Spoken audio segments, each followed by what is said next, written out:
ಎಲ್ಲರಿಗೂ ನಮಸ್ಕಾರ. ಮೊದಲನೇದಾಗಿ ನನ್ನ ತಂದೆ ತಾಯಿಗೆ, ತಾತಂಗೆ ಹಾಗೂ ನನ್ನ ಕುಮಾರನಿಗೆ ಮತ್ತು ನಾಡಿನ ಜನತೆಗೆ ಹಾಗೂ ಎಲ್ಲ ನನ್ನ ಕಾರ್ಯಕರ್ತರಿಗೆ ಕ್ಷಮಾಪಣೆ ಕೇಳ್ತಾ, ನಾನು ಫಾರಿನಲ್ಲಿ ಎಲ್ಲಿದ್ದೀನಿ ಅಂತ ಸರಿಯಾಗಿ ಮಾಹಿತಿ ಕೊಡದೇ ಇರೋದಕ್ಕೆ ಇವತ್ತು ಮಾಹಿತಿ ಕೊಡೋದಕ್ಕೆ ಬಂದಿದ್ದೀನಿ. ಏನು 26ನೇ ತಾರೀಕು ಚುನಾವಣೆ ನಡೀತು.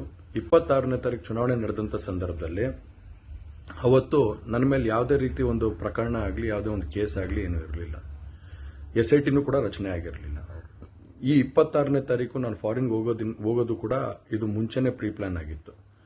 ಹಾಗಾಗಿ ನಾನು ಫಾರಿನ್ಗೆ ಹೊರಟಾದ ಮೇಲೆ 3-4 ದಿನದ ನಂತರ ನಾನು ಯೂಟ್ಯೂಬ್ ನೋಡೋವಂಥ ಸಂದರ್ಭದಲ್ಲಿ, ನ್ಯೂಸ್ ಚಾನೆಲ್ ನೋಡೋವಂಥ ಸಂದರ್ಭದಲ್ಲಿ ನನಗೆ ಈ ಮಾಹಿತಿ ದೊರಕುವಂಥ ಕೆಲಸ ಆಯಿತು.